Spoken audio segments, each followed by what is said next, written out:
dijiste.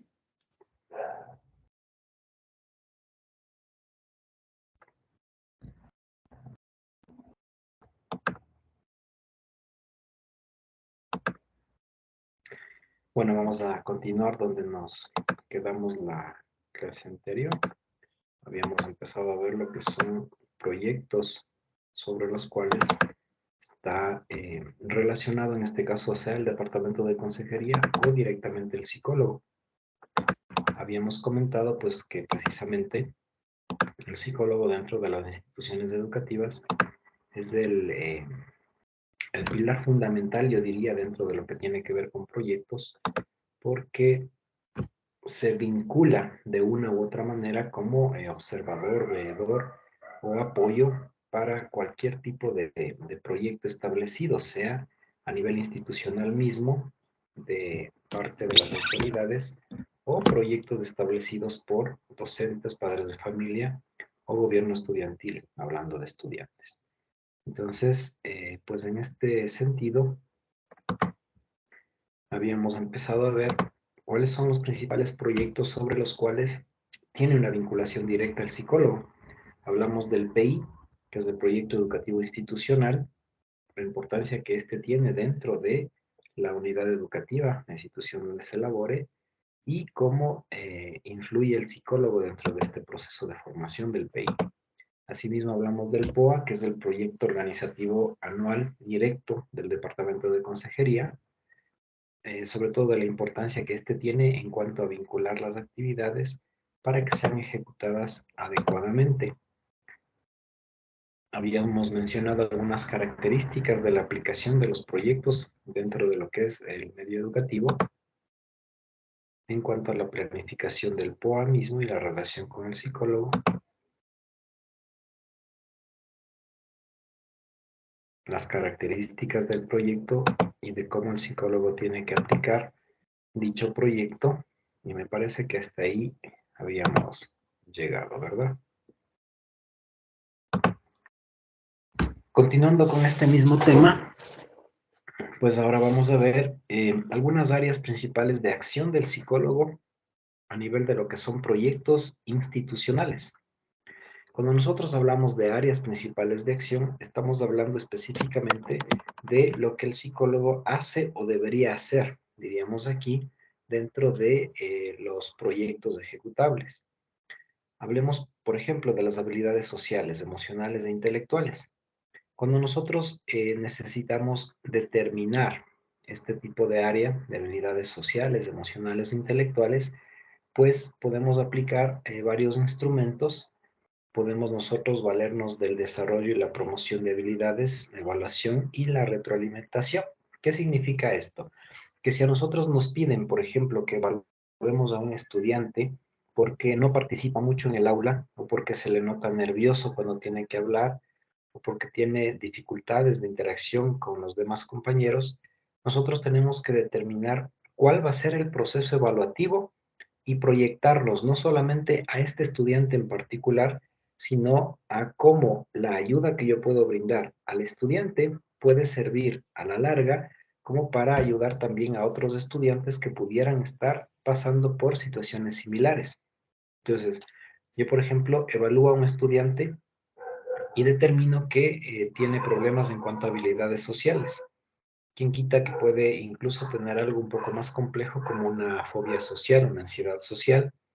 Entonces, aplico un instrumento de evaluación, posiblemente aplico un test proyectivo, un test de personalidad o directamente un test de conflictos emocionales. Podríamos referirnos al test de frases incompletas de Sachs, por ejemplo, o de Rotter para adolescentes, y a través de eso nosotros ya podemos medir más o menos cuál es, digámoslo así, el nivel de falencia que tiene este chico en cuanto a habilidades sociales. Hablemos de niño o adolescente, es en este caso independiente la edad. Entonces, una vez que ya determinamos el problema, hacemos un proyecto de intervención, un microproyecto de tratamiento se llama, ¿sí? De intervención directa. Pero, vuelvo y repito, la idea es que con esta ayuda que vamos a brindarle a un estudiante, nosotros podamos hacer una referencia clara de cómo ayudar a los demás estudiantes. ¿sí? Es decir, que lo que yo puedo hacer por uno sirva para luego aplicarlo a otros. E incluso esta situación nosotros podemos medirla a nivel grupal. Por ejemplo, nos dice un tutor, ¿sabes qué? Se me ocurre, en el grado tal o en el curso tal, los chicos no participan, siempre están callados, son como muy introvertidos. Entonces, esta misma opción que tengo yo de aplicar un reactivo para medir habilidades sociales de un individuo, puedo hacerlo a nivel de todo un grado o un curso. Y con eso yo estaría ya prácticamente como una especie de diagnóstico que me va a servir para luego determinar una forma de intervención sobre ese grupo completo. De tal manera que yo, lo que podía haber hecho por un estudiante en la oficina, en el DC, ahora puedo hacerlo dentro del aula como una especie de taller vivencial, como una especie de microconvivencia, como una especie de charla motivacional, qué sé yo, dependiendo de cuál sea el asunto, el tema, el problema, que nosotros podamos en ese diagnóstico grupal determinar como una causa común dentro del aula, ¿sí? Es muy común, valga nuevamente el término, perdón la redundancia, es muy común que los tutores, por ejemplo, le pidan al psicólogo que dé una charla dentro de un aula con determinado tema que ellos ya han podido diagnosticar. Es decir, los docentes son los primeros en tener contacto directo con los estudiantes y por lo tanto percatarse de cuáles son las necesidades dentro de ese grupo, dentro de esa aula. Entonces, por ejemplo, viene un tutor y nos dice, ¿sabe qué? Yo necesito que me dé una charla de valores, por ejemplo, de respeto o de responsabilidad. ¿Por qué? Porque en el aula no están cumpliendo las tareas, se me ocurre. Entonces, en lugar de nosotros llamar individualmente a los estudiantes y decirles, a ver, ¿por qué no cumples las tareas? ¿Qué es lo que está pasando? Nosotros vamos al aula y aprovechamos esta situación de la intervención grupal para determinar a través de esa conversación que podemos tener con los estudiantes habilidades emocionales, por ejemplo, o incluso irnos un poco más allá hacia las habilidades intelectuales y decir, a ver, posiblemente en este grado hay un nivel de comprensión diferente al de otros grados. A veces coincide que varios chicos dentro de un grupo tienen las mismas dificultades, por ejemplo, en cuanto a captar información, en cuanto a posibles retrasos en el aprendizaje, en cuanto a dificultades cognitivas, en cuanto a problemas emocionales, familiares. Es decir, podemos tener un grupo que coincida sobre varias referencias. Y con ese diagnóstico que podemos hacer nosotros o que nos puede ya tener listo el docente, pues nosotros directamente aplicamos un proyecto de intervención. Es decir, vamos hacia lo que tenemos que desarrollar o potencializar o retroalimentar dentro de ese grupo.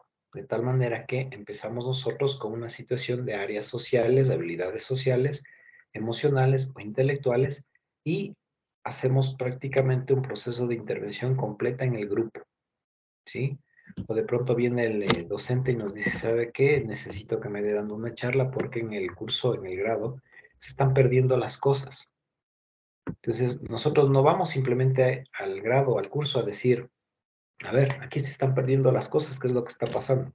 Porque no nos olvidemos que nosotros no somos un organismo supervisor. De eso se va a encargar la inspección. Nosotros lo que hacemos es todo un proceso de intervención. Entonces decimos, listo, se están perdiendo las cosas en el aula, entonces, ¿qué tenemos que hacer? Posiblemente ir a dar un curso, un taller o una charla relacionada con valores. Y esos valores pues pueden ser directamente el respeto y la honestidad, haciéndoles entender a los estudiantes que el respeto por las cosas de los demás determina también el respeto por uno mismo. O cuando hablamos de honestidad, decirles la honestidad implica que usted pues no tome cosas que no son suyas, ¿sí? Podemos incluso utilizar varias técnicas dentro de esta área en cuanto a habilidades emocionales, intelectuales, sociales o valores directamente. Por decirles algo, con niños pequeños funciona muy bien que desde el primer día usted converse con los docentes, tutores y les diga, a ver, vamos a tener una cajita de objetos perdidos aquí. le adorna esa cajita, le hace llamativa y le pone en la parte de al frente, junto al escritorio del docente posiblemente, o al lado de la pizarra, y le dice, a ver, cualquier cosa que usted encuentre en el piso, lo va a tomar y lo va a dejar en la caja de objetos perdidos. Nada más. Entonces, a veces los niños salen al baño o salen a la pizarra y encuentran en el piso un lápiz, un borrador. A veces se caen incluso cosas más grandes como una cartuchera, un cuaderno. Pero el niño no hace más que agacharse, coger y dejar al frente en la caja de objetos perdidos. De tal manera que los niños saben que en cualquier momento, al salir al recreo o regresar del recreo o salir a la casa, pueden acercarse a la caja de objetos perdidos y determinar que ahí está algo que se les cayó y no se dieron cuenta, por ejemplo, o algo que están buscando desde hace rato y no lo encuentran. Y simplemente cada uno toma, el dueño toma lo que está ahí como perdido, y hemos trabajado de una forma muy sutil en el valor de el respeto por las cosas de los demás, la honestidad al entregar lo que me encontré, y al mismo tiempo vamos ganando responsabilidad en los niños. Ahora, ese mismo tipo de estrategias posiblemente con adolescentes ya no va a funcionar tan bien, y ahí vamos directamente con lo que es una charla, hablándoles sobre todo de la necesidad que tenemos de nosotros proyectar lo que recibimos en casa.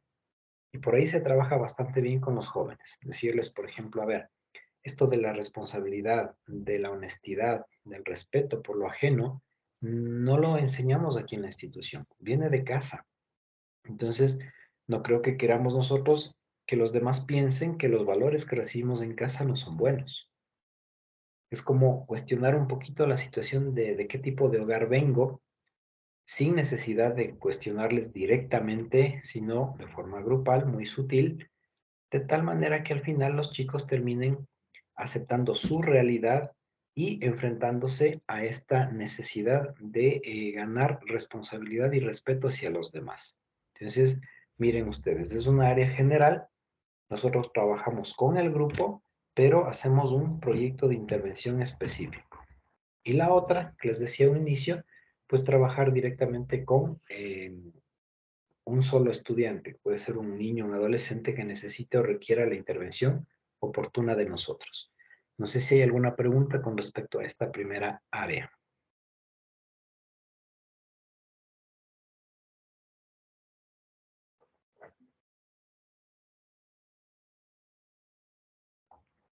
Bien, la siguiente área de acción para el psicólogo es la convivencia y salud mental. En algún momento dentro del currículum priorizado previo a la pandemia, se hablaba mucho de trabajar en convivencia, incluso se propuso que se ponga la asignatura de convivencia como luego se la cambió por desarrollo humano, pero que venía a ser prácticamente una especie de educación en valores permanente dentro de la institución y que estaba a cargo de los mismos docentes tutores. Luego se pasó a pedir la colaboración del DC para que el psicólogo dé estas charlas de buena convivencia y práctica de salud mental a los cursos anualmente, de tal manera que había una programación específica para hablar de esto, y luego se vinculó directamente a lo que es desarrollo humano. Actualmente nosotros tenemos más bien en el currículo una serie de asignaturas tipo proyecto que es cualitativo, pero que tienen que complementar las horas de los mismos docentes, ¿sí? Sin embargo, no podemos, como psicólogos, quedarnos fuera de esa opción. ¿Por qué? Porque está establecido como un área principal de acción del psicólogo, precisamente velar por una convivencia armónica y una salud mental en todo el, el sistema de la institución, tanto en estudiantes como prioridad, obviamente, pero también en padres de familia y en docentes. Entonces, ¿cómo logramos que se aplique este principio de la convivencia armónica y la salud mental? A través de un diagnóstico y acompañamiento, consejería, prevención, promoción, psicoeducación, redes de apoyo y evaluación científica. Entonces aquí ya hacemos un proceso mucho más complejo, porque cuando hablamos nosotros de salud mental, estamos hablando de algo mucho más, más amplio, más elevado, diría yo, ¿sí? Nosotros entendemos desde la óptica profesional del psicólogo que la salud mental prácticamente abarca todo lo que tiene que ver con equilibrio emocional, con control de emociones, con autoestima, con autonomía, con seguridad personal, con independencia. Entonces, todos esos parámetros nos pueden proporcionar, perdón, una adecuada salud mental. ¿Y eso de quién va a depender? Obviamente, en última instancia, de cada uno como individuo, pero quién está en este caso ligado a proponer las actividades o los proyectos encaminados a lograr esa salud mental, pues precisamente el psicólogo a través del DC. Entonces, ¿qué es lo que hacemos? El diagnóstico. Esto es importantísimo en cualquier actividad y previo a un proyecto, ¿no? Diagnosticamos primero cómo está la realidad. Nosotros podemos hacer un diagnóstico por cursos, un diagnóstico por paralelos o un diagnóstico institucional. Es decir, aplicamos algún tipo de encuesta, entrevista o test para toda la institución, si ese es el caso, y determinamos ya el diagnóstico de cómo está el sistema de convivencia armónica y de salud mental. En función a esto, nosotros determinamos el tipo de acompañamiento que vamos a dar. Como departamento de consejería estudiantil, nosotros podemos hacer consejería directamente, es decir, pasar por las aulas y darles alguna sugerencia de cómo manejarse, que sería lo más simple, o hacer actividades de prevención y promoción, es decir, planificar talleres o charlas de intervención directa para prevenir cualquier tipo de problema a nivel de convivencia o salud mental. Y aquí nosotros tenemos una particularidad, que la salud mental abarca demasiado, como les acabé de mencionar, parámetros como estabilidad emocional, autonomía, autoestima, control emocional, ya son situaciones complejas, importantes, que pues obviamente nosotros debemos manejar a través de proyectos. Asimismo, nosotros podemos utilizar lo que es la psicoeducación. Y eso se lo ha ligado muy, muy de cerca a los psicólogos generales, precisamente. ¿Sí? Ustedes van a encontrar que en asignaturas como clínica o psicoterapia, siempre se recomienda que el psicólogo general en primera instancia haga psicoeducación. Y a veces uno se queda así como pensando y diciendo, bueno, ¿y eso de qué se trata? ¿Sí? Y repito, está como muy ligado al psicólogo general en este caso. Yo les pregunto a ustedes, a ver si es que tenemos la idea clara, ¿qué es la psicoeducación?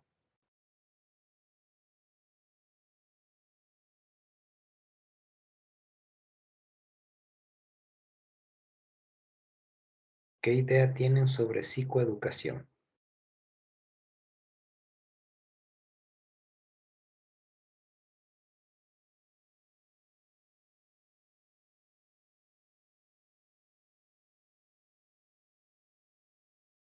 A ver, ¿quién tiene alguna idea? ¿O qué entendemos por psicoeducación?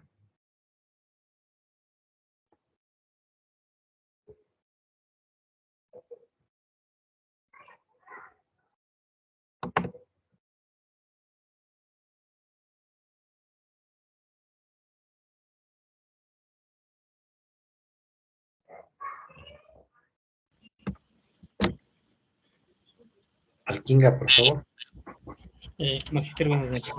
Bueno, dentro de lo que es psicoeducación, básicamente es de la perspectiva educativa que se tiene, pero vista desde la parte psicológica, no solamente desde el docente, sino desde la parte del psicólogo, cómo llegar al estudiante para tal vez y que me entienda, me comprenda, que analice, que piense, que desarrolle.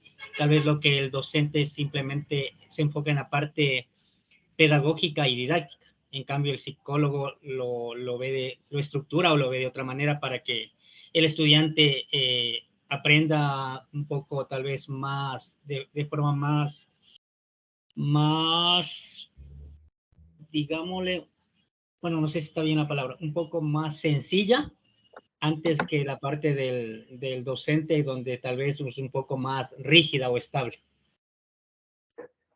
Ya, muchas gracias. En realidad, en lugar de decir más sencilla, yo diría un poco más empática.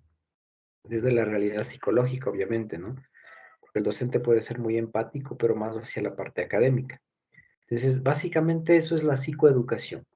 Es llegar con temas específicos a los estudiantes o a los padres de familia, pero bajo los parámetros del psicólogo como tal. Es decir, hablar desde una perspectiva emocional, psicológica, empática, como digo, con temas cotidianos que pueden servirle al estudiante o al padre de familia para mejorar su calidad de vida. Eso es lo que pretendemos con la psicoeducación. Entonces, por ejemplo, se pone psicoeducación como estrategias de intervención o seguimiento muchas veces, en casos específicos, ¿sí?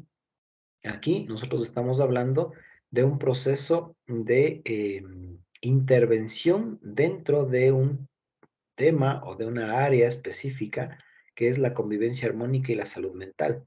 Entonces, ¿cómo podemos a través de la psicoeducación lograr la salud mental?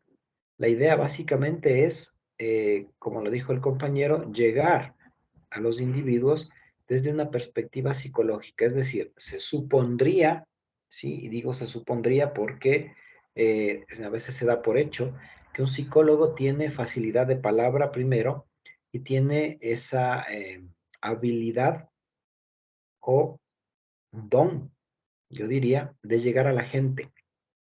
¿Por qué? Porque se supone también que durante todo el proceso de estudio a un psicólogo, pues lo preparan para eso, para llegar al público, para llegar a la gente, para poder transmitir una idea, para poder enfrentarse a una realidad concreta en cualquier ámbito que sea.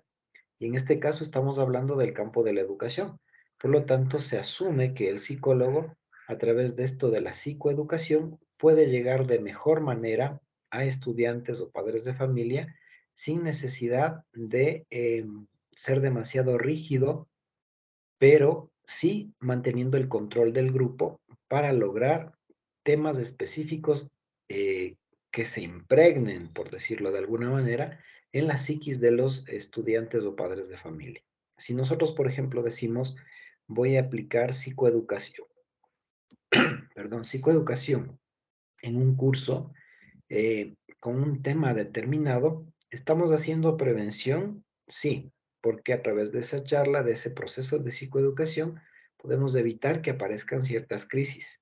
Estamos haciendo promoción también, porque dependiendo del tema que trabajemos, pues estamos haciendo valer la realidad para tener una salud mental óptima. Y obviamente la psicoeducación como tal está generando la posibilidad de que el interlocutor, en este caso, capte la realidad que nosotros pretendemos hacerle entender, hacerle más que entender, asimilar sería la palabra, hacerle asimilar, ¿sí? De tal manera que este proceso mismo de psicoeducación logre que el individuo asimile el tema que nosotros queremos manejar, sea este como el que decía anteriormente de valores, por decir algo, sea este encaminado a lo que es educación en sexualidad, encaminado a lo que es orientación o proyecto de vida. Es decir, nosotros aquí podemos manejar cualquier tipo de tema en función a la psicoeducación. Y esa sería nuestra labor permanente, ¿sí? Por otro lado, dentro de lo que son eh, acciones a seguir para esto de la convivencia y la salud mental, también tenemos que manejar redes de apoyo. Muchas veces los conflictos que se generan o las alteraciones emocionales, las situaciones de una salud mental no adecuada, tienen que ver con una falta de redes de apoyo.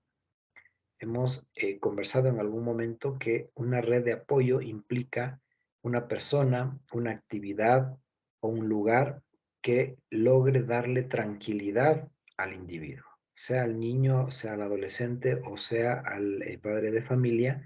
Tenemos que buscar cuáles son sus redes de apoyo y de alguna manera potencializar esas redes de apoyo. Por lo regular, la pregunta que se le hace a un estudiante es, ¿cuáles son las personas más importantes en tu vida? Y ahí ya nos damos cuenta de redes de apoyo a nivel de personas. O le preguntamos, ¿cuál es tu lugar favorito en el mundo? Y ya sabemos que ese lugar es también una red de apoyo. O le decimos, ¿qué es la actividad que más te gusta realizar? Y esa actividad ya es una red de apoyo. Entonces, a veces estamos como muy acostumbrados a creer que hablar de redes de apoyo es exclusivamente hablar de personas. Y decimos, por ejemplo, este chico pues tiene a sus padres, por lo tanto ya tiene sus redes de apoyo principales. Pero ¿quién quita que sean los padres los que estén generando el conflicto que tiene el estudiante y no son realmente sus redes de apoyo? Y como personas, el estudiante nos dice, por ejemplo, pues sí, yo vivo con mis padres, pero no me comunico con ellos, no tengo confianza con ellos.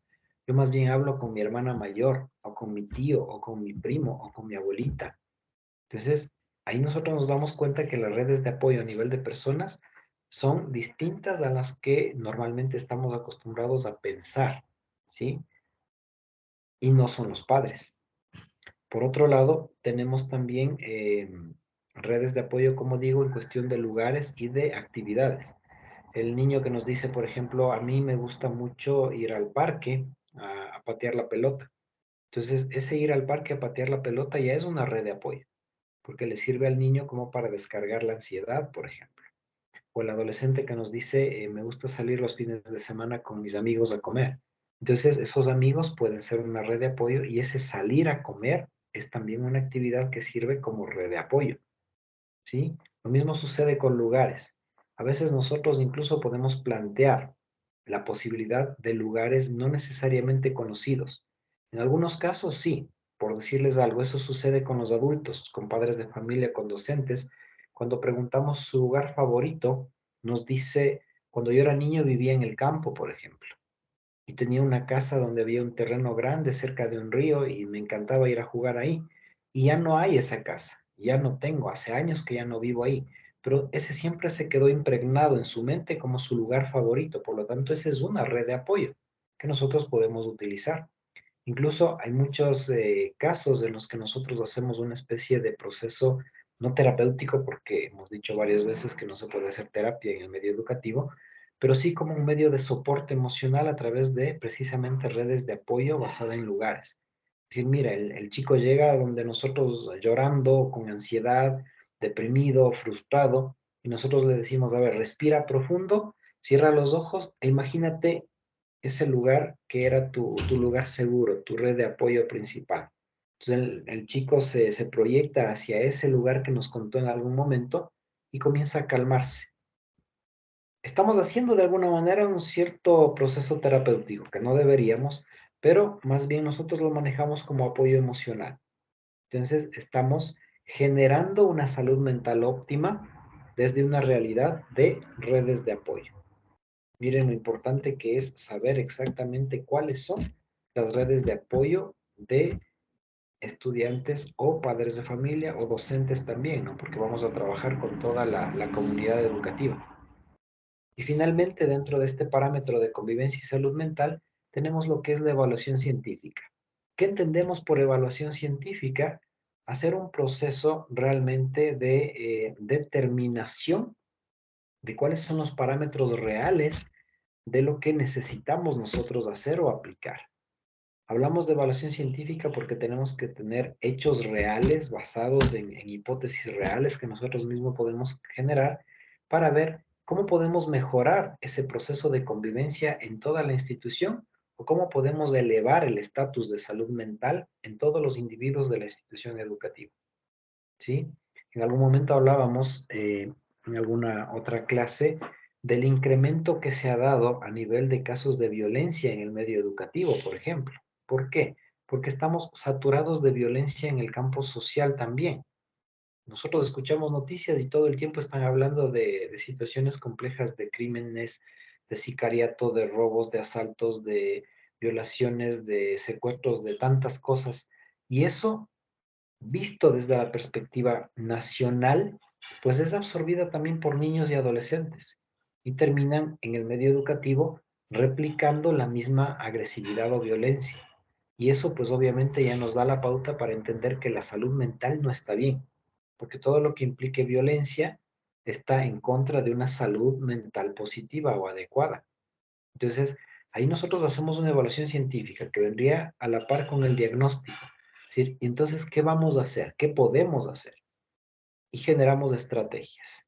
Por eso hablábamos en la clase anterior de lo importante que es la elaboración del POA y la aplicación de actividades que están planificadas en el POA.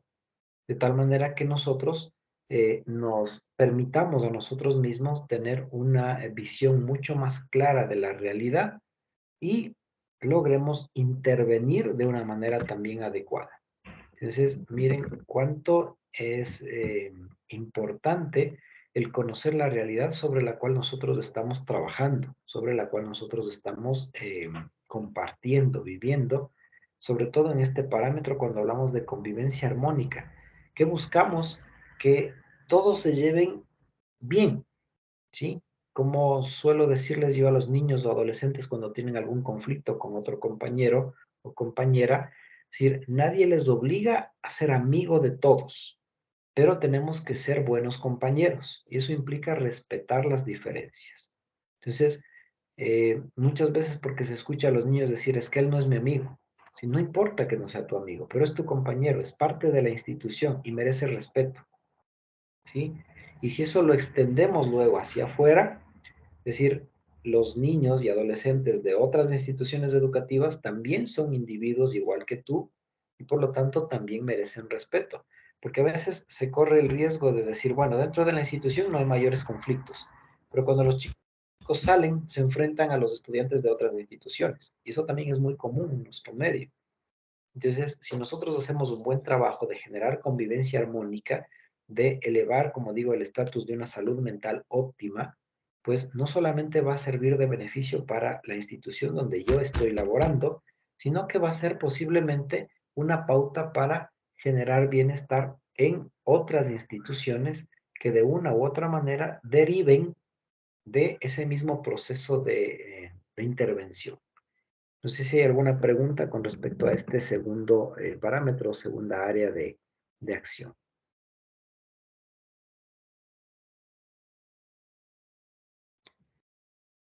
Luego, la tercera área importante para la generación de proyectos desde el DC es la de diversidad e inclusión.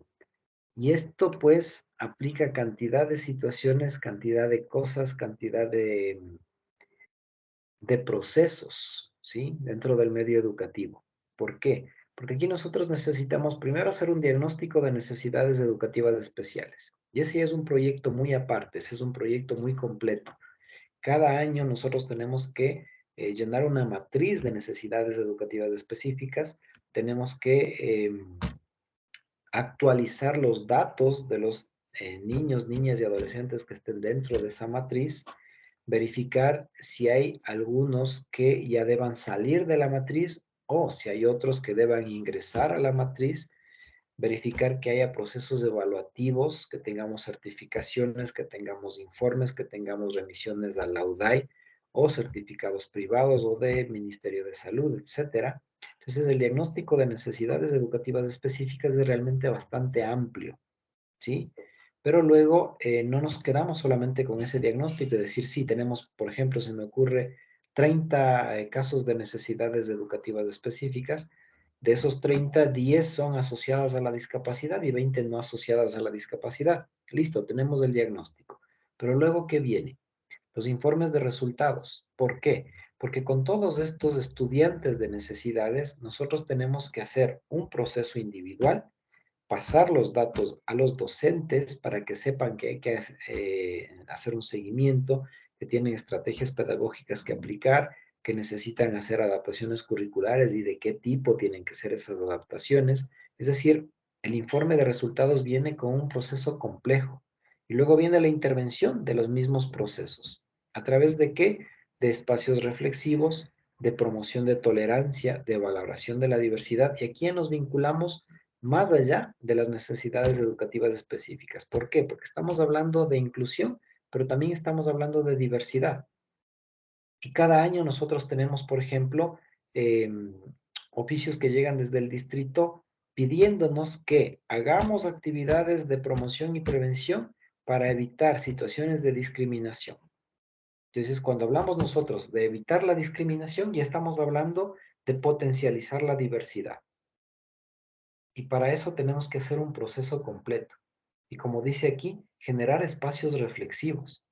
Es decir, nosotros podemos ir a un aula y decir, a ver, en esta aula yo sé que hay, por ejemplo, 2 niños con necesidades educativas, pero también sé que en esta aula posiblemente puede haber algún niño, algún chico que no se sienta conforme consigo mismo, se me ocurre. O si vamos a un curso ya de adolescentes, de básica superior o bachillerato, ahí tenemos 2 ideas un poco más claras, ¿no? Es decir, aquí tenemos 2 estudiantes con necesidades educativas, pero también tenemos un estudiante que es de GLBTI, que tiene una orientación diversa. Entonces, aprovechamos eso para nosotros dar, por ejemplo, una charla de el valor de la tolerancia. Es decir, todos somos diferentes, pero somos iguales como individuos y por lo tanto merecemos respeto. Y arrancamos con un tallercito o una charla acerca de lo que es el respeto a la diversidad, la tolerancia a las diferencias y ya estamos prácticamente vinculándonos con esta área completa de diversidad y de inclusión. ¿Por qué? Porque muchas veces nos quedamos solamente en inclusión hasta el papel y pasamos el reporte a los tutores y decimos, en este curso hay tantos chicos con necesidades, por favor haga adaptaciones curriculares y me pasa el informe al final del quimestre. Pero no nos percatamos durante el transcurso del quimestre que muchos de estos estudiantes pudieron haber tenido situaciones de discriminación, de bullying, de maltrato, hasta cuando ya a veces son situaciones muy complejas. Entonces hay que estar pendientes de esos procesos, intervenir en los procesos, generar espacios de reflexión. A veces funciona muy bien dar una charla, como les decía yo en la clase pasada, cuando es el tema, por ejemplo, de sexualidad, funciona a través de preguntas anónimas. Lo mismo puede funcionar con charlas con respecto a la diversidad. Es decir, ¿qué opinan ustedes de la diversidad? ¿Cuál es el nivel de tolerancia que considera que usted tiene hacia la diversidad? ¿Sabe que alrededor suyo hay personas diversas? Y en base a lo que respondan, nosotros ir aclarando ideas, aclarando dudas. Yo les decía en algún momento que uno de los parámetros básicos que no puede faltar en un psicólogo, ¿sí? Es precisamente esa capacidad de apertura mental. ¿Por qué? Porque usted a donde quiera que vaya a trabajar, se va a encontrar con situaciones de diversidad y tiene que estar preparado para generar tolerancia en los demás y eso no lo podemos hacer si es que nosotros mismos no somos tolerantes. Imagínese un psicólogo que va a trabajar en el medio educativo y al cual le piden dar una charla sobre tolerancia y valoración de la diversidad y resulta que es homofóbico. Entonces, ¿cómo trabaja? Ahí es preferible no topar el tema y no trabajar. Pero en cambio la exigencia que viene desde el ministerio es pues aplicarlo, ¿no? Entonces tenemos que trabajar mucho en procesos individuales primero, nosotros mismos, para luego vincularnos al trabajo con los demás, a ese trabajo necesario, a ese trabajo implícito, en lo que significa básicamente ayudar a los estudiantes a que acepten esa realidad, ¿sí? Por ejemplo, yo en este año tengo un estudiante de 10º de básica que la primera semana de clases no fue con el uniforme. El uniforme de las chicas en mi institución es una faldita hasta la rodilla y un saco encima con una blusa blanca.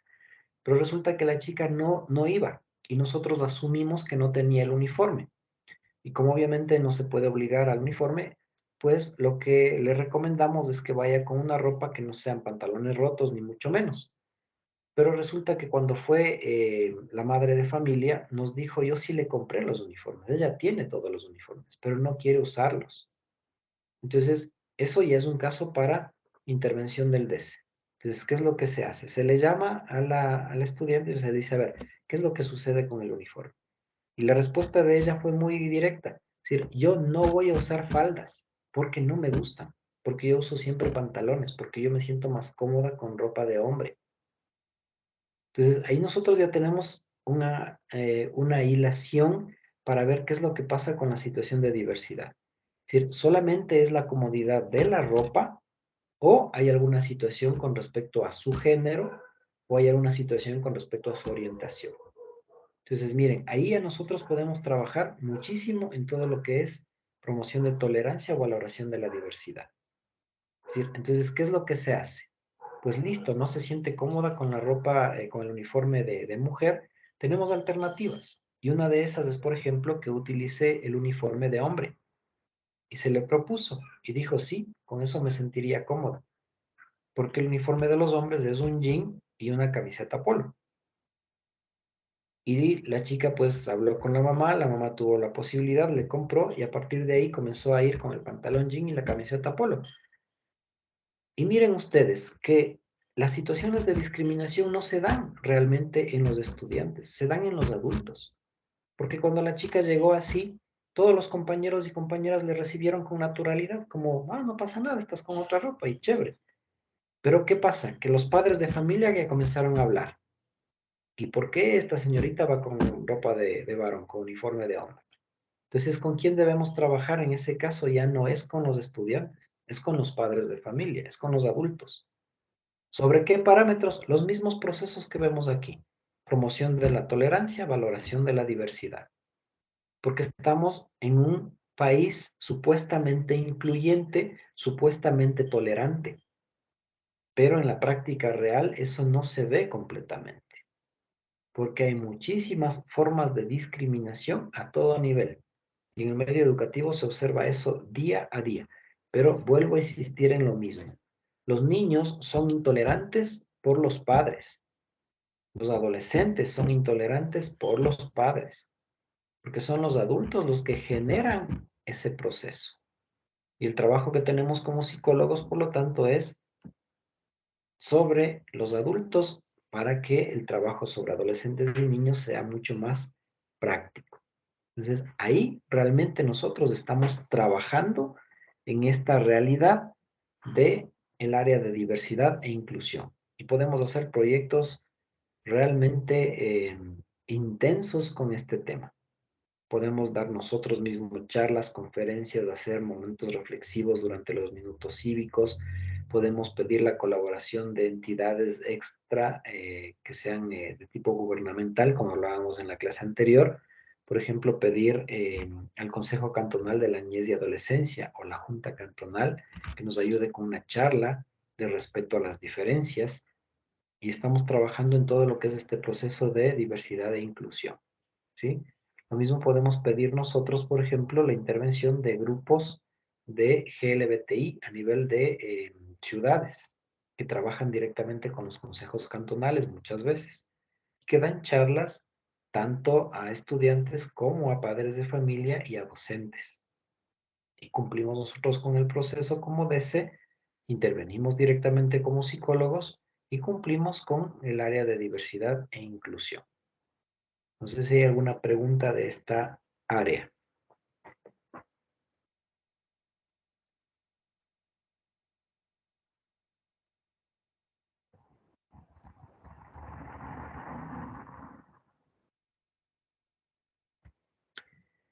Y otra área importante dentro de lo que es el campo de acción del DECE como proyecto institucional, pues es la gestión escolar y curricular de calidad. ¿A qué nos referimos con esto? A todo el acompañamiento que debemos tener en los procesos de adaptación, evaluación y seguimiento de necesidades educativas específicas de estudiantes nuevos y de procesos de aprestamiento, ¿sí? Actualmente tenemos una gran cantidad de situaciones de cambios de institución. ¿Por qué? Post pandemia, algún dato ya lo hablamos, pues la gente como que se fue ya ubicando en un lugar determinado. Entonces tuvimos muchos cambios de residencia y eso implicó cambios de institución educativa. Y eso también nos da la pauta para entender que tenemos varias situaciones de aprestamiento, ¿sí?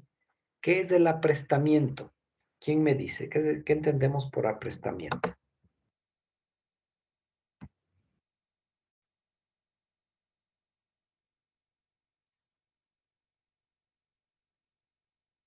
Como un periodo de ¿Qué idea? preparación.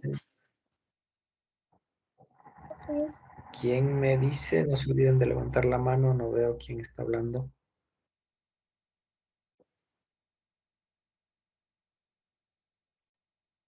Gracias a la persona que habló, no sé quién sería. Buenas noches, magíster. Soy yo. Sí, yo decía como un periodo de preparación, pienso yo. Ya, Sería esto. preparación, ok. ¿Qué más podemos entender como aprestamiento?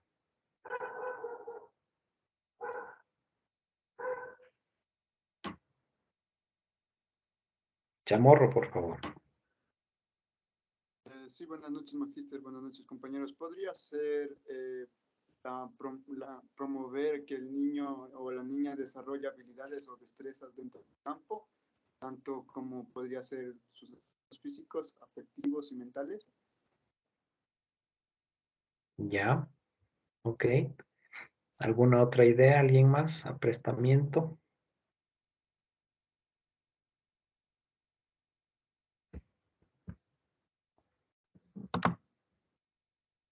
Ok. Vamos a tomar las dos respuestas de los compañeros. Aprestamiento es un proceso en el cual nosotros recibimos a un estudiante nuevo, lo preparamos para adaptarse a la nueva realidad y lo vinculamos hacia una estabilidad emocional, sobre todo psicológica, académica, para que no tenga inconvenientes. Ahora, usualmente el proceso de acompañamiento, que es el aprestamiento, depende del periodo del año en el que el estudiante llegue. Recién, hace 15 días, salió un alcance al acuerdo ministerial 25 con el 25A y el 26A. En estos acuerdos ministeriales se habla de que el periodo de aprestamiento sería inmediatamente posterior a las matrículas extraordinarias. Ahora, de acuerdo al Ministerio de Educación, las matrículas extraordinarias terminan a finales de noviembre. ¿Qué significa esto?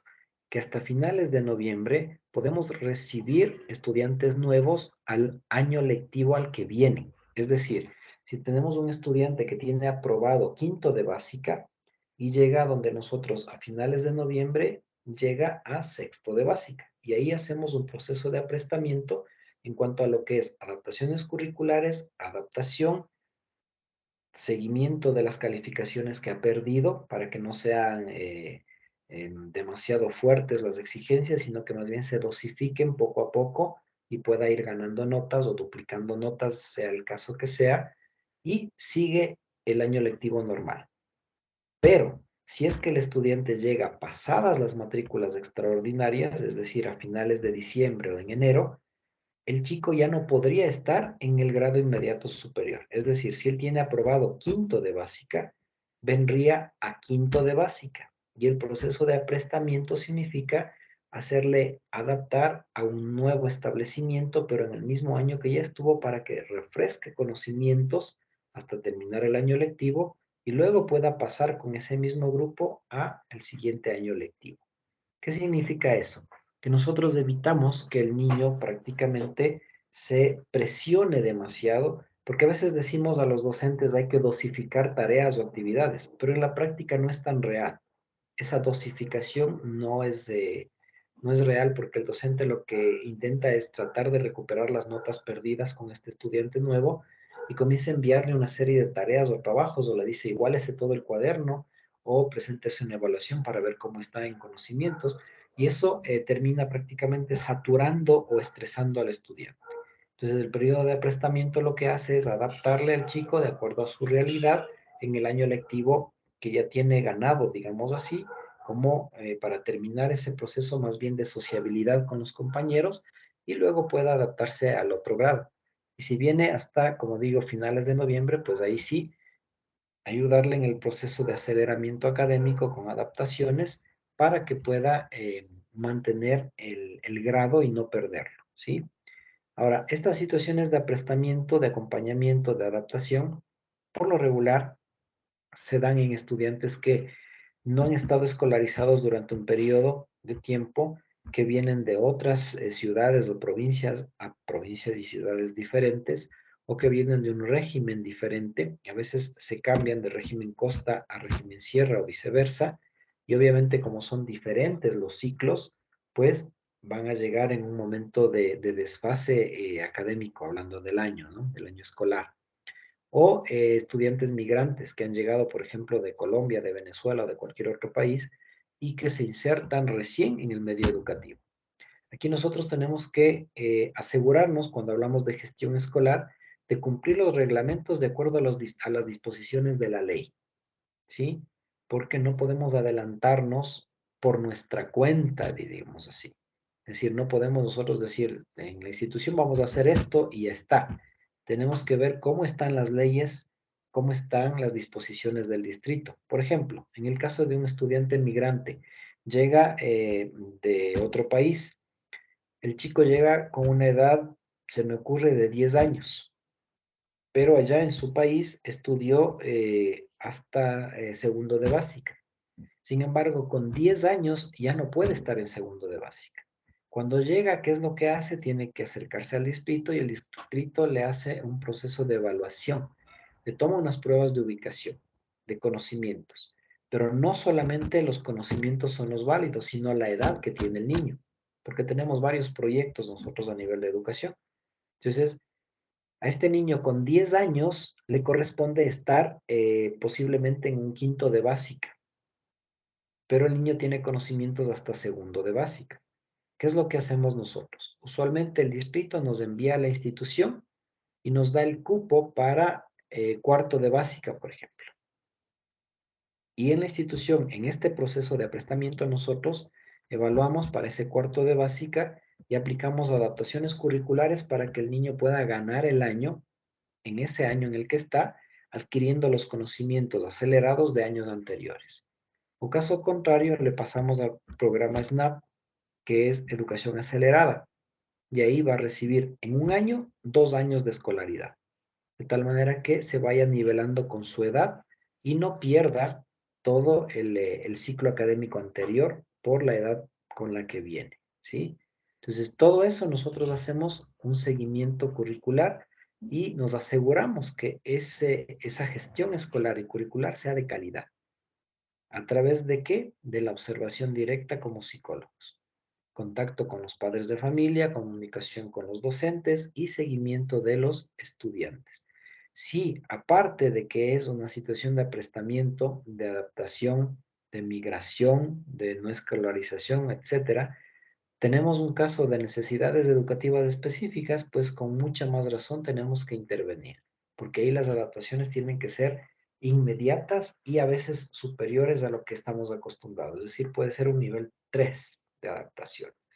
Entonces, ahí tenemos que asegurarnos que los procesos se cumplan, brindar apoyo permanente y aparte esto de la gestión escolar y curricular, pues no solamente se aplica a los estudiantes, sino que va más allá, al apoyo en proyectos educativos institucionales, como ya hemos venido mencionando, seguimiento de la evaluación de procesos de mejora y aprendizajes organizacionales. Es decir, nosotros también vamos a asegurarnos con esta área de intervenir sobre cualquier tipo de plan de mejoras que haya en la institución. Si nos dicen, ¿sabe qué? Se va a crear otra aula, tenemos que asegurarnos que esa creación de la otra aula no vaya a implicar una sobrepoblación de estudiantes en las aulas. O tenemos que asegurarnos que el cupo máximo por aula se mantenga de acuerdo con cómo está establecido. Tenemos que asegurarnos que esa aula que se va a crear, a construir o implementar tenga todas las facilidades necesarias en cuanto a espacio, a luz, a aire, para que los estudiantes puedan desarrollar sus actividades con normalidad, con regularidad. Todo eso es función del psicólogo intervenir sobre, ¿sí? Entonces, miren, cuántas cosas nosotros tenemos que hacer desde la realidad del trabajo del DC como psicólogos. Entonces, por eso les decía yo que cuando hablamos nosotros de intervención en proyectos, prácticamente el psicólogo se convierte en una especie de pilar fundamental para todo lo que tiene que ver con el desarrollo del trabajo institucional. Ahí tenemos que estar. Entonces somos parte de varios de los proyectos vinculantes Somos parte de varias áreas de aplicación inmediata y nuestra labor, pues obviamente tiene que ser recursiva, tiene que ser inmediata, tiene que ser aplicativa y tiene que ser de proceso. No sé si hay alguna pregunta con respecto a estas áreas de acción del psicólogo en los proyectos institucionales.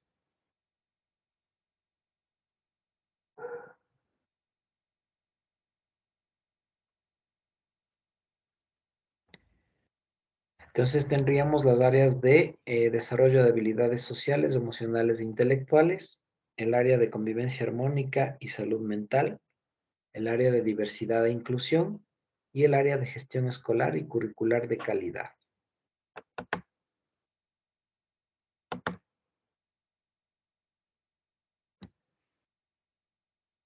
Ahora bien, cuando nosotros intervenimos directamente sobre proyectos institucionales, tenemos todo un plan, todo un proceso, todo un seguimiento que realizar.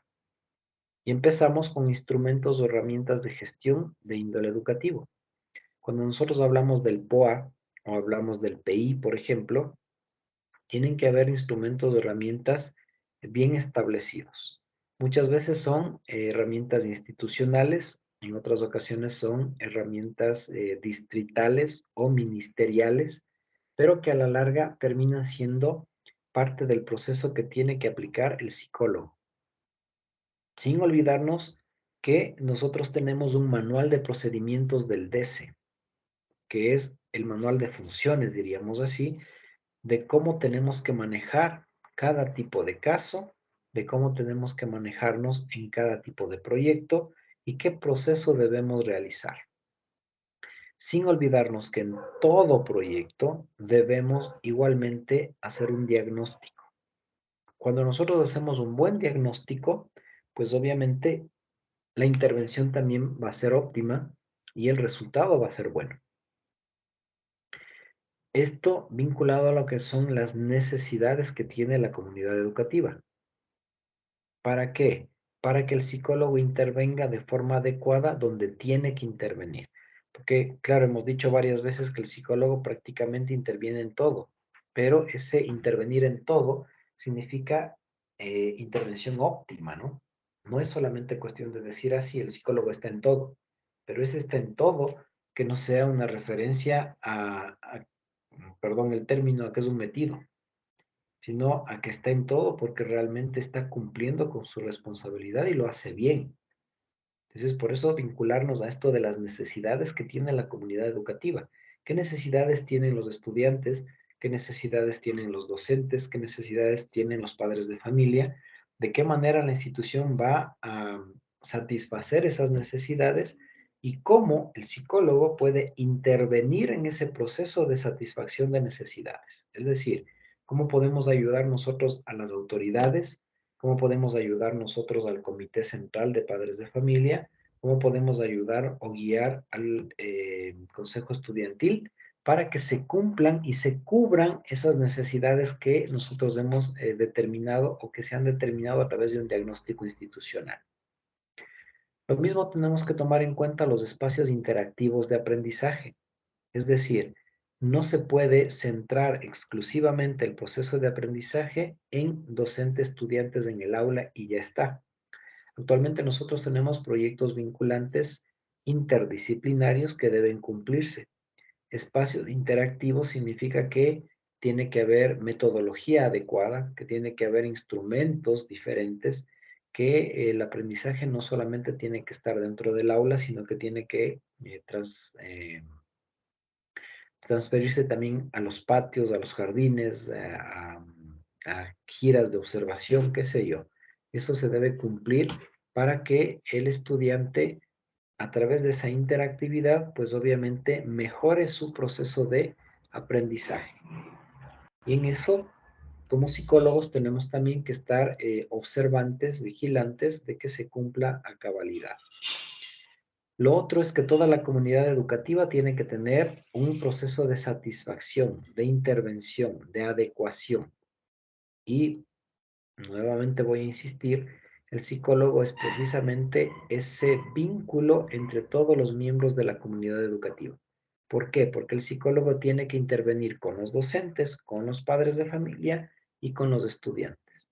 De tal manera que toda la comunidad educativa prácticamente resulte beneficiada de los procesos a realizar y de la intervención que podemos realizar también como psicólogos. Otra cosa importante son actividades gráficas, es decir, actividades prácticas donde se pueda notar realmente la participación estudiantil y donde haya una vinculación completa de la comunidad educativa. Nosotros podemos propender, por ejemplo, espacios de reflexión, espacios de diálogo, espacios intercomunicacionales, incluso actividades dentro de la institución que vinculen al estudiante con su realidad y la realidad de los demás. Luego tenemos la coordinación y comunicación entre varias instituciones. Aquí el apoyo interinstitucional es importantísimo.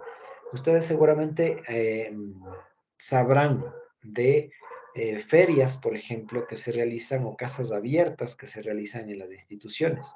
Entonces ahí nosotros tenemos que también vincular un espacio para el DC de tal manera que podamos acceder a que los estudiantes cumplan con este proceso de coordinación y comunicación interinstitucional. Se hacen, por ejemplo, actualmente ferias de comida saludable, se hacen casas abiertas científicas o culturales, se hacen intercambios culturales con otras instituciones, se hacen festivales de danza, de teatro, de música, se hacen intervenciones en cuadrangulares deportivos, de fútbol, básquet o cualquier otro deporte, juegos interinstitucionales. Eso lo ha venido manejando bastante bien tanto el Ministerio de Educación como los ministerios de Cultura y de Deportes, ¿sí? De tal manera que incluso no solamente para estudiantes, sino también para docentes, hay campeonatos interinstitucionales de fútbol o de básquet, ¿sí? Lo mismo hay juegos intercantonales donde pueden intervenir las instituciones educativas, hay festivales artísticos, hay concursos de danza o de música. Entonces, ahí ya está trabajando esa coordinación y comunicación entre varias instituciones. ¿Qué hace el psicólogo en estos casos? Asegurarse que su institución sea tomada en cuenta y que sus estudiantes puedan participar. Esa sería nuestra labor directamente como psicólogos. Luego tenemos ya el DC como tal, la preocupación del proyecto que tiene que sacar el Departamento de Consejería. Y aquí el Ministerio de Educación nos da una pauta, que dentro de nuestro POA nosotros debemos manejar mínimo 3 proyectos al año, ¿sí? Y de hecho manejamos muchos más. Pero esos 3 proyectos al año nosotros podemos utilizarlos en función a lo que son proyectos concretos permanentes, como el de prevención de violencia, como el de educación en sexualidad, como el de OVP, orientación vocacional y profesional. Y con eso ya tenemos 3 proyectos. A esos podemos, por ejemplo, añadirles o variar con el de prevención de bullying, con el de qué sé yo, alimentos saludables, el de valores, podemos vincular con escuela para padres. Es decir, tenemos una gran cantidad de opciones, pero repito, el ministerio lo que nos exige es que por lo menos tengamos 3 proyectos anuales. Sin embargo, durante el transcurso del año nos están pidiendo matrices y verificadores de muchos otros proyectos, así que esos 3 quedan solamente en el papel, terminan siendo muchos más cada año, ¿sí? Y finalmente, la aplicación de normativas. Cuando nosotros hablamos de normativas, ya hemos mencionado alguna situación en cuanto a lo que es código de convivencia, reglamento interno, institucionalmente. Pero sobre eso tenemos la ley de educación, el reglamento general a la ley de educación sobre el Ministerio de Educación. Y por encima de esto tenemos el Código de la Niñez y Adolescencia y la Constitución de la República. Ahí estaríamos con normativas nacionales. Y sobre eso tenemos la Declaratoria de los Derechos Humanos. Entonces, toda esa es normativa que nosotros tenemos que tener muy clara y tener una referencia específica de cómo vamos a poder o no poder utilizar toda esa normativa, ¿sí? Entonces, miren, desde lo micro hasta lo macro, nosotros vamos, y repito, con reglamento interno, código de convivencia institucional, ley de educación y reglamento de la ley de educación, Ministerio de Educación, Código de la Niñez y Adolescencia y Constitución de la República Nacional y Declaración de los Derechos Humanos Internacional. Toda esa normativa tenemos que nosotros asegurarnos de que sea aplicada, de que se haga un seguimiento y de que no se genere ningún tipo de discriminación, por decirlo de alguna manera, de absolutamente ningún miembro de la comunidad educativa a la aplicación de esa normativa. ¿Hay alguna pregunta tal vez?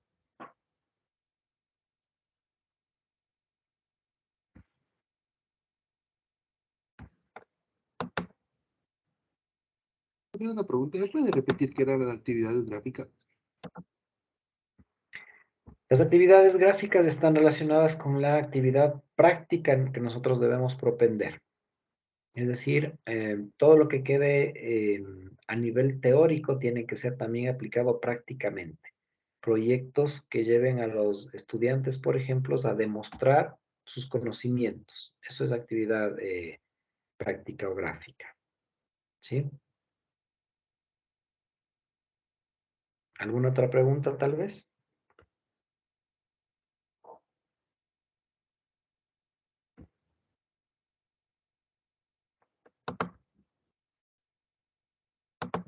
Tiraca, por favor. Sí, Magister, nuevamente, buenas noches. Yo tengo una consulta, ¿no? Usted decía, o sea, una de las funciones debería ser de detectar las problemáticas. Entonces, mi pregunta es, ¿qué estrategias son mejores como para poder detectar estas problemáticas en los estudiantes, ¿no? Por ejemplo, hoy tuvimos nosotros una experiencia con las compañeritas de vinculación y por eso más bien la pregunta, porque por ejemplo, una de las psicólogas nos dijo, bueno, pueden hacer un dibujo de la mano y en la mano van a escribir qué temas los chicos quisieran tratar, ¿no? Y de verdad que muchas cosas se miró. Entonces, no sé si usted de pronto nos pueda comentar otras estrategias que de pronto usted las conozca. Muchas Bueno, gracias. por lo regular nosotros cuando buscamos temas para trabajar con estudiantes, como les decía yo, es importante hacer un diagnóstico previo. El diagnóstico podemos hacerlo nosotros directamente como psicólogos o pedirles el apoyo a los docentes que conocen mucho más a los estudiantes, porque cada grupo es diferente, cada grupo es diverso. Sin embargo, hay temas que son como muy generales y que nosotros podemos, por cuestión de lógica cronológica, saber que pueden ser temas aplicables, ¿sí? Como por ejemplo, se me ocurre la misma educación en valores, trabajar sobre puntualidad, responsabilidad, respeto, el mismo tema de sexualidad en cuanto a adolescentes es imprescindible porque ellos necesitan esa vinculación a aclarar dudas con respecto a sexualidad. Lo de prevención de violencia, que es un proyecto general establecido, puede servir también como para trabajar directamente con charlas con respecto a los niveles de violencia o por qué somos violentos. Ahora, estrategias para obtener temas con los estudiantes, no hay nada más claro que preguntarles directamente, ¿no? Por ejemplo, la estrategia que usted me dice de la mano, de poner los temas ahí que se van a trabajar, usualmente se la trabaja con cuadrantes, una hoja en 4 cuadrantes, y se le pone los 2 cuadrantes superiores como los temas primordiales y los de abajo como los temas secundarios. Y se solicita que se ponga, en este caso, los 2 temas primordiales arriba y los secundarios abajo para trabajar sobre esos y en ese orden de izquierda a derecha, ¿sí? Otra forma de trabajar también es un diagnóstico a través de lo que es el doble círculo, es decir, una hoja con un doble círculo externamente lo que le afecta al estudiante o al individuo en particular desde afuera, y en el círculo interno lo que está afectándole al individuo desde adentro. Y se le da la opción de que pueda poner de 1 a 4 opciones de esa problemática. Entonces, en el círculo externo se puede localizar, por ejemplo, situaciones de agresividad, de bullying, maltrato, falta de comprensión a los docentes, problemas a nivel académico, problemas familiares, etc. Y en el círculo interno uno usualmente logra localizar cosas como problemas de autoestima, ansiedad, depresión, temor a ser juzgado, fobias sociales, etc. Entonces son también estrategias que uno puede manejar por ahí, en el campo educativo o en cualquier otro campo, ¿no? No sé si hay Muchas alguna gracias, otra maestro. pregunta.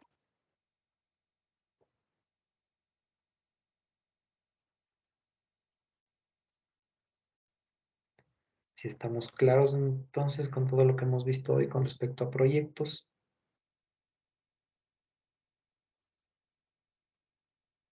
La próxima clase terminaríamos este tema de proyectos para empezar a ver ya en cambio lo que es necesidades educativas específicas, en particular relacionado con lo que es la deficiencia y la superdotación, que es tema también de esta unidad. ¿Por qué? Porque uno de los proyectos, como les decía hoy, que ya mencioné a breves rasgos, que no pueden faltar nunca es precisamente el proyecto de intervención sobre necesidades. ¿Sí? Nosotros sabemos que tenemos un proceso de inclusión educativo permanente, pero muchas veces no se aplica a cabalidad esa inclusión.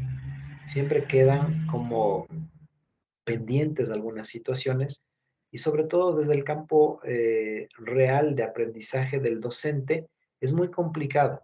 ¿Por qué? Primero porque el docente tiene que trabajar con 30, 35, 40 estudiantes y entre ellos siempre está por lo menos uno con necesidades educativas. Entonces, a veces eso complica la situación del trabajo porque el docente tiene que aplicar adaptaciones curriculares y el común denominador del docente es el decir, bueno, yo no puedo descuidarme de los 35 por trabajar con uno en adaptaciones. Y no es tanto esa la idea, ¿no? No es que hay que darle prioridad absoluta, sino simplemente un nivel diferente de el proceso que se está dando, pero eso es complicado. Entonces eso vamos a revisar un poquito en la parte final de esta unidad. De haber alguna situación, pues me la hacen saber. Caso contrario, ahí quedaríamos y que tengan una buena noche y una excelente semana. Muchas gracias, Profe, maestro.